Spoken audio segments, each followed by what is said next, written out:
मैंने मुश्किल वक्त में किसी का साथ नहीं छोड़ा और मैं पाकिस्तान का वाहिद सियासतदान हूं जिसने कोई प्रेस कॉन्फ्रेंस भी नहीं की, किसी के खिलाफ कोई गैर पार्लिमानी नाजेबा जबान इस्तेमाल ना की, ना आगे कभी करूंगा।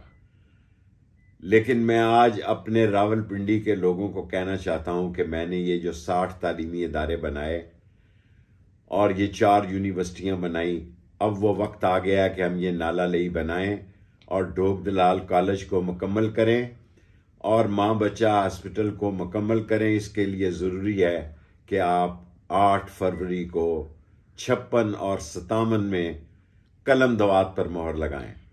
इंशाअल्लाह ताला हक की फतह होगी। मौला मेरा चाहेगा, मेरे मौला की मंजूरी से काला काला रसूल अल्लाह का अलम बुलंद होगा और 56 और 57 में कलम दवात जो है वो जीतेगी। इसके लिए ज़रूरी है कि आपको अपनी ज़हनी फैसला करते वक्त ये देखना चाहिए कि इस शहर की खिदमत किसने की है और कौन करेगा। इंशाअल्लाह ताला कलम दवात जीतेगी और कलम दवात रावलपिंडी में खिदमात के साबका रिकॉर्ड भी तोड़ देगी।